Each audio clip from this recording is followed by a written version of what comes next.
बिस्मिल्लाहिर्रहमानिर्रहीम। Dear students, अस्सलाम वालेकुम। प्रीवियस लेक्चर में हमने रिफ्लेक्शन ऑफ लाइट के बारे में पढ़ा है, जिसमें हमने रेगुलर रिफ्लेक्शन और इर्रेगुलर रिफ्लेक्शन के बारे में पढ़ा है। इसी के साथ उसमें हमने मिरर डिस्कस किए कि वो सरफेसेस जो स्मूथ और पॉलिश हो, जिससे ज़्यादा से ज़्यादा रिफ्लेक्शन पॉसिबल हो, मिरर्स कहलाती है। मिरर के मेनली दो टाइप्स होते हैं, प्लेन मिरर और स्फेरिकल मिरर। आज के लेक्चर में हम स्फेरिकल मिरर्स के बारे में पढ़ेंगे कि स्फेरिकल मिरर क्या होती है। स्फेरिकल मिरर को डिफाइन करने से पहले हम स्फेरिकल शेल डिफाइन करते हैं। Spherical shell, a hollow spherical object is called spherical shell. कोई भी स्फेरिकल ऑब्जेक्ट जो अंदर से खाली हो, उसको स्फेरिकल शेल कहा जाता है। और स्फेरिकल मिरर असल में a part of spherical shell होता है। A part of spherical shell whose inner or outer surface is polished to reflect light is called spherical mirror। Spherical mirror के लिए हम एक स्फेरिकल शेल लेते हैं और स्फेरिकल शेल का कोई पार्ट लेके उसको पॉलिश करके, ताकि उसके इनर साइड से या आउटर साइड से रिफ्लेक्शन पॉसिबल हो, तो उसको फिर हम नाम देते हैं स्फेरिकल मिरर का।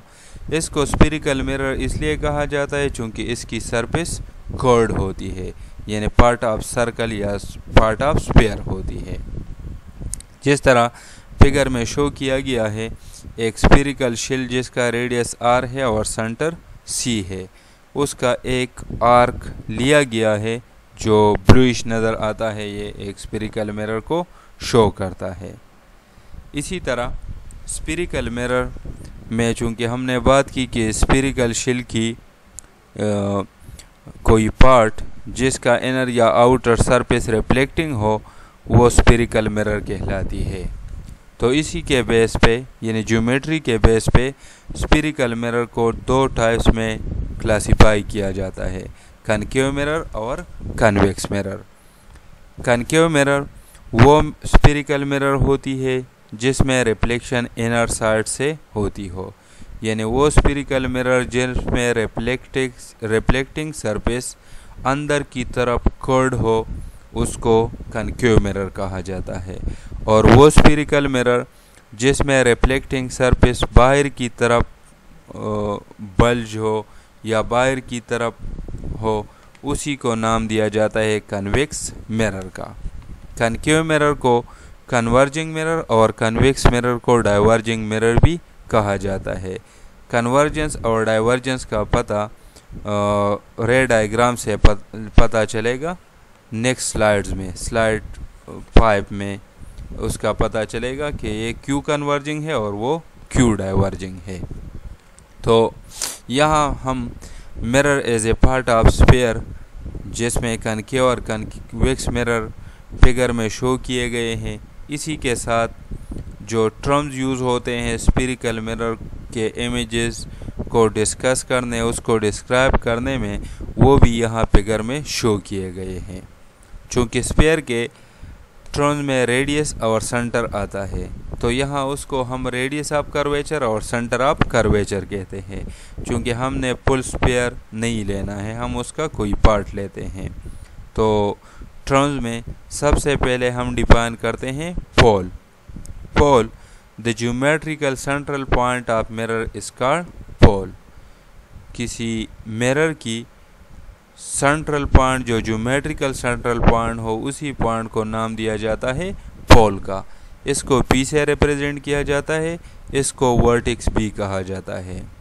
दूसरा टर्म आता है centre of curvature. The centre of spherical shell of which mirror is a part is called centre of curvature of spherical mirror. यानी मिरर की स्फेरिकल शेल की जो सेंटर होती है, वो स्फेरिकल मिरर की सेंटर ऑफ कर्वेचर कहलाती है, जिस स्फेरिकल शेल से ये स्फेरिकल मिरर बनाया गया हो। इसके बाद हम लेते हैं radius of curvature. Centre of curvature और पोल के दरमियान जो डिस्टेंस होती है, ये रेडियस ऑफ कर्वेचर कहलाता है। इसको कैपिटल R से रिप्रेजेंट किया जाता है। और दूसरे टर्म्स में the radius of spherical shell which mirror is a part is called radius of curvature of spherical mirror। यानी जिस स्फीरिकल शेल से स्फीरिकल मिरर बनाई जाती है तो उस स्फीरिकल शेल की रेडियस को उसका रेडियस ऑफ कर्वेचर कहा जाता है। प्रिंसिपल एक्सिस, प्रिंसिपल एक्सिस एक ऐसा लाइन है जो पोल और सेंटर ऑफ कर्वेचर दोनों से पास होता है। और याद रखें कि टू डिस्टिंक्ट पॉइंट से सिर्फ एक ही लाइन पास हो सकती है। तो इसीलिए प्रिंसिपल एक्सिस वो लाइन है जो पोल और सेंटर ऑफ कर्वेचर को जॉइन करता है या जो पोल और सेंटर ऑफ कर्वेचर से पास होता है। इसकी दूसरी कैरेक्टरिस्टिक ये है कि प्रिंसिपल एक्सिस हमेशा मिरर पे ये उसको राइट एंगल पे या परपेंडिकुलरली इंटरसेक्ट करता है। इन्हीं फिगर में कन्वेक्स और कनकेव मिरर दोनों के लिए pole, centre of curvature, principal axis और रेडियस ऑफ कर्वेचर मेंशन किए गए हैं। इसमें दो टर्म्स और भी है जो नेक्स्ट स्लाइड पे आएंगे, प्रिंसिपल फोकस या फोकल पॉइंट और focal length of concave mirror and convex mirror. लेकिन उन दोनों में थोड़ा सा फर्क है कनकेव मिरर के लिए और कन्वेक्स मिरर के लिए। तो focal point and focal length of concave mirror. Focal point वो पॉइंट होती है जिसमें सब रिफ्लेक्टेड रेज रिफ्लेक्शन के बाद एक दूसरे को इंटरसेक्ट करते हो या इस तरह मालूम होता है कि ये इसी पॉइंट पे एक दूसरे को इंटरसेक्ट करते हैं, वो पॉइंट कहलाती है फोकल पॉइंट। और focal length, the distance between pole and focus point of mirror is called focal length. याद रखें कि फोकल लेंथ किसी मिरर के लिए उसके रेडियस ऑफ कर्वेचर की हाफ होती है, जिसका मैथमेटिकल फार्मूला है F is equal to R divided by 2। यहाँ रेडियस और फोकल लेंथ दोनों को एसआई यूनिट के मुकाबले में, यानी इसको एसआई यूनिट में हम रिप्रेजेंट नहीं करते बल्कि कन्वीनियंस के लिए उसको सेंटीमीटर में रिप्रेजेंट किया जाता है। अब इसकी डेरिवेशन कि क्यू किस तरह F equal to R divided by 2 है। गिवन फिगर में एक कनकेव मिरर पे एक इंसिडेंट रे ली गई है जो पैरेलल टू प्रिंसिपल एक्सिस आती है और मिरर को स्ट्राइक करती है पॉइंट 1 पे। ये पॉइंट 1 पे मिरर को स्ट्राइक करके रिफ्लेक्ट होती है और फोकस पॉइंट से पास होती है। अगर पॉइंट 1 पे यहाँ परपेंडिकुलर ड्रा किया जाए तो वो सेंटर ऑफ कर्वेचर से पास होता है, क्योंकि जो भी लाइन सेंटर ऑफ कर्वेचर से स्ट्रेट ली जाती है तो वो सर्कल पे या स्फीयर पे परपेंडिकुलर होता है। इसी तरह गिवन फिगर में नॉर्मल के दोनों साइड जो एंगल बनते हैं, एक तरफ इंसिडेंट रे की तरफ एंगल ऑफ इंसिडेंस और दूसरी तरफ एंगल ऑफ रिफ्लेक्शन है। लॉज ऑफ रिफ्लेक्शन के मुताबिक ये दोनों कांग्रुएंट है। अब गिवन फिगर में ये जो डॉटेड लाइन है या नॉर्मल है, ये प्रिंसिपल एक्सिस और इंसिडेंट रे जो एक दूसरे को पैरेलल है उसी के लिए ये एक ट्रांसवर्सल की तरह एक्ट करता है। और ट्रांसवर्सल के अल्टरनेट एंगल्स कांग्रुएंट होते हैं, इसीलिए एंगल ऑफ इंसिडेंस और ये जो एंगल ऊपर पॉइंट 1 है यानी 1 CF वाला एंगल, ये भी एंगल ऑफ इंसिडेंस के कांग्रुएंट है। जब ये दोनों कांग्रुएंट है तो एंगल ऑफ इंसिडेंस और एंगल ऑफ रिफ्लेक्शन भी कांग्रुएंट है। तो इसका मतलब ये हुआ कि ऊपर वर्टेक्स 1 पे जो एंगल बनी है यानी F1C वो और नीचे 1 CF, ये दोनों आपस में कांग्रुएंट है। जब ये दोनों कांग्रुएंट है तो ये ट्राइंगल 1 CF या FC1 ये ट्राइंगल आइसोसेलेस ट्राइंगल है, जिसमें दोनों कांग्रुएंट एंगल्स को अपोजिट साइड्स आपस में कांग्रुएंट होंगे, यानी CF साइड और 1F साइड ये आपस में कांग्रुएंट है।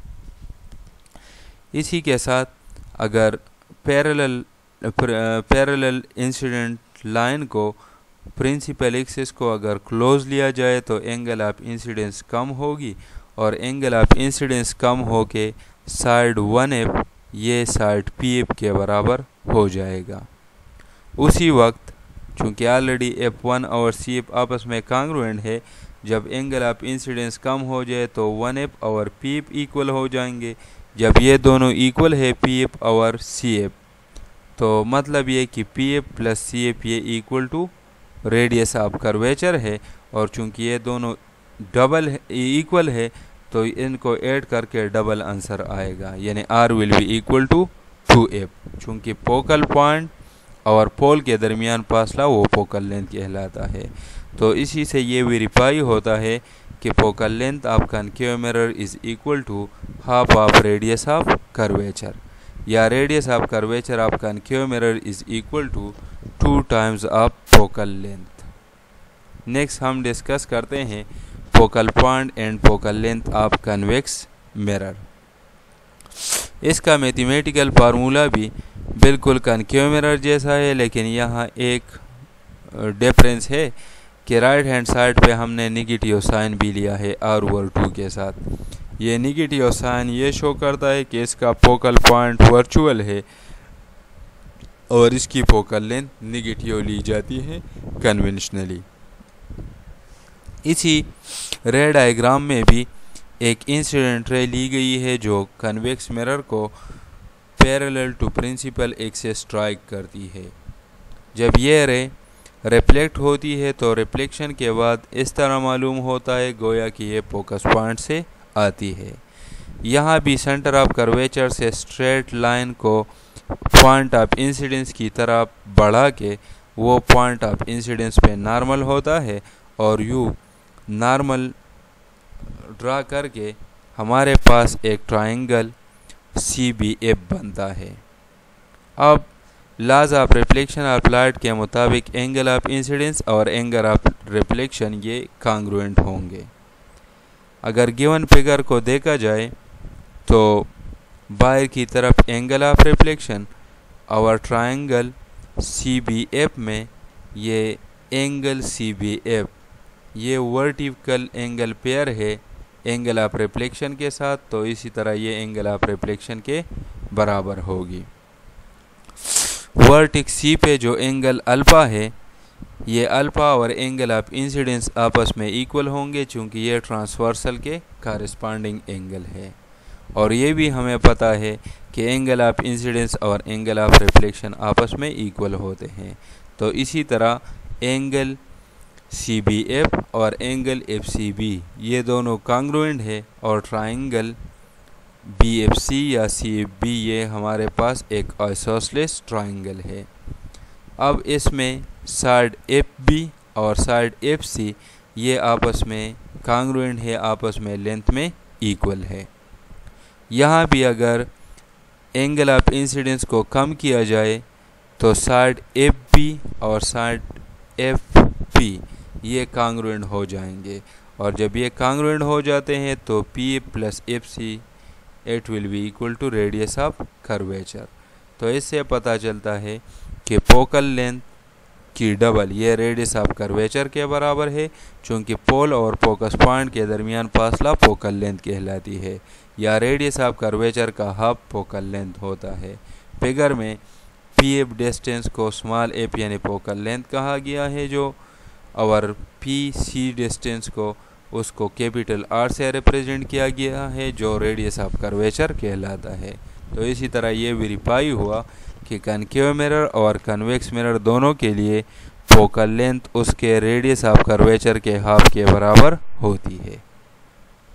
चूँकि कनकेव मिरर और कन्वेक्स मिरर में एक डिस्टिंक्शन हमने ज्योमेट्रिकली डिस्कस किया कि कनकेव मिरर के इनर सरफेस से रिफ्लेक्शन होगी और कन्वेक्स मिरर के आउटर सरफेस से रिफ्लेक्शन होगी। दूसरी बात हमने ये कि कनकेव मिरर को कन्वर्जिंग मिरर भी कहा जाता है और कन्वेक्स मिरर को डाइवर्जिंग मिरर भी। तो यहाँ एक रे डायग्राम शो किया गया है जिसमें दोनों कनकेव मिरर और कन्वेक्स मिरर पे parallel beam of light striking करती है।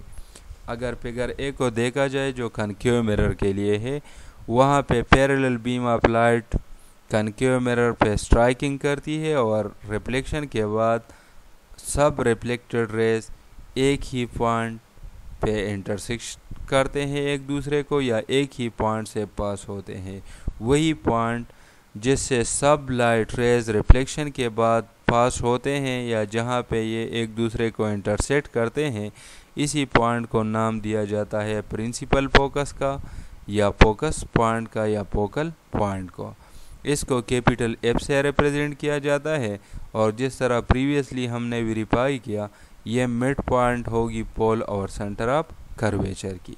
और याद रखें कि पोल और फोकस पॉइंट के दरमियान डिस्टेंस को फोकल लेंथ कहा जाता है, जिसको स्मॉल एफ से रिप्रेजेंट किया जाता है, और रेडियस ऑफ कर्वेचर वो डबल ऑफ फोकल लेंथ के बराबर है। इसके मुकाबले में अगर फिगर बी में कन्वेक्स मिरर को देखा जाए, वहाँ भी इंसिडेंट बीम पैरेलल है, यानी एक पैरेलल बीम स्ट्राइक करती है कन्वेक्स मिरर को। लेकिन रिफ्लेक्शन के बाद अगर देखा जाए तो रिफ्लेक्टेड रेज वो डाइवर्ज होते हैं, और यूँ मालूम होता है अगर इनको बैकवर्ड एक्सटेंड किया जाए तो सब रेज फोकस पॉइंट से स्टार्टिंग नज़र आते हैं, गोया कि ये सब रिफ्लेक्टेड रेज फोकस पॉइंट से स्टार्ट होते हैं। इसीलिए फोकस पॉइंट को जब हम डिफाइन करते हैं तो यू डिफाइन करते हैं कि वो पॉइंट प्रिंसिपल एक्सिस पे जहाँ पे रिफ्लेक्टेड रेज एक्चुअली एक दूसरे को इंटरसेक्ट करते हो या वर्चुअली इंटरसेक्ट करते हो, या जहाँ से लाइट रेज स्टार्टिंग या ओरिजिनेटिंग नज़र आते हैं रिफ्लेक्टेड रेज, वो पॉइंट फोकस पॉइंट कहलाती है। तो ये हुई फोकस पॉइंट कन्वेक्स मिरर की। चूँकि कन्वेक्स मिरर के केस में फोकस पॉइंट मिरर के बैक पे है, बिहाइंड द मिरर है, इंसिडेंट रेज के दूसरे साइड पे है, तो इसको वर्चुअल फोकस कहा जाता है, और इसकी फोकल लेंथ नेगेटिव ली जाती है कन्वेंशनली, और पोल फोकस के दरमियान फासला वंस अगेन फोकल लेंथ के बराबर होती है। तो यह था अबाउट कन्वेक्स मिरर और कनकेव मिरर। तो इसी डायग्राम से ये पता चला, चूँकि कनकेव मिरर के केस में सब रिफ्लेक्टेड रेज वो फोकस पॉइंट पे एक दूसरे को इंटरसेक्ट करते हैं, और कन्वेक्स मिरर के केस में सब रिफ्लेक्टेड रेज फोकस पॉइंट से डाइवर्ज होते हैं। इसीलिए कन्वेक्स मिरर को डाइवर्जिंग मिरर और कनकेव मिरर को कन्वर्जिंग मिरर कहा जाता है। अब चूंकि मिरर एक इमेजिंग डिवाइस है जिससे इमेजेस बनते हैं, तो हम स्फीरिकल मिरर से इमेज फॉर्म करेंगे, और इमेज फॉर्मेशन के लिए हम रे डायग्राम यूज़ करते हैं। तो रे डायग्राम में हम 4 स्पेशल रेज और इसकी रिफ्लेक्शन लेते हैं। इन 4 स्पेशल रेज को प्रिंसिपल रेज भी कहा जाता है। इन रेज में आता है ए रे, एफ रे, पी रे और सी रे। ए रे वो रे है जो जिसमें incident ray parallel to principal axis travelling करती हो। एफ रे वो रे है जिसमें इंसिडेंट रे फोकस पॉइंट से पास होती हो। पी रे वो रे है जिसमें इंसिडेंट रे डायरेक्टली पोल को स्ट्राइक करती हो। और सी रे वो रे है जिसमें इंसिडेंट रे सेंटर ऑफ कर्वेचर से पास होती हो। ये स्पेशल रेज है। स्पेशल रेज इनको इसलिए कहा जाता है कि इनकी पार्टिकुलर पाथ होती है रिफ्लेक्टेड रेज की, और इनको कलेक्टिवली नाम दिया जाता है प्रिंसिपल रेज का। नेक्स्ट स्लाइड में हम डायग्राम के ज़रिए, रे डायग्राम के ज़रिए इसको एक्सप्लेन करेंगे, लेकिन यहाँ मैं आपको बताता चलूँ कि ए रे जो parallel to principal axis striking करती है, इसकी रिफ्लेक्टेड रे रिफ्लेक्शन के बाद फोकस पॉइंट से पास होगी। द एफ रे वो रे है जिसमें इंसिडेंट रे फोकस पॉइंट से पास होती है और रिफ्लेक्शन के बाद reflected ray parallel to principal axis travelling करेगी। द पी रे वो रे जिसमें इंसिडेंट रे डायरेक्टली पोल को स्ट्राइक करती हो और रिफ्लेक्टेड रे रिफ्लेक्शन के बाद वही एंगल यानी equal to angle of incidence बना के दूसरे साइड पे रिफ्लेक्ट होगी। द सी रे वो रे जिसमें इंसिडेंट रे सेंटर ऑफ कर्वेचर से पास हो, तो रिफ्लेक्टेड रे भी सेम पाथ पे वापस आएगी यानी सेंटर ऑफ कर्वेचर से पास होगी। तो अब रे डायग्राम के ज़रिए इन प्रिंसिपल रेस की एक्सप्लेनेशन। गिवन डायग्राम में अगर देखा जाए तो सबसे ऊपर एक ब्लूइश लाइन के ज़रिए ए रे शो किया गया है, जिसमें incident ray parallel to principal axis वो ट्रेवलिंग करती है और मिरर को स्ट्राइक करके स्ट्राइकिंग के बाद वो आती है फोकस पॉइंट से पास होती है और ऑनवर्ड ट्रेवलिंग करती है। इसी तरह दूसरी रे, वो रे पास स्टार्ट होती है ऑब्जेक्ट के टॉप से और ये रेड लाइन से जो रे शो की गई है वो पोल को डायरेक्टली स्ट्राइक करती है और वही एंगल बना के रिफ्लेक्ट होती है। थर्ड रे जो फोकस पॉइंट से पास होती है, जो ग्रीन लाइन से शो की गई है, और फोकस पॉइंट से पास होके ये डायरेक्टली रिफ्लेक्शन के बाद पैरेलल टू प्रिंसिपल एक्सिस आती है। यहाँ ये 3 स्पेशल रेस शो किए गए हैं। अगर इसमें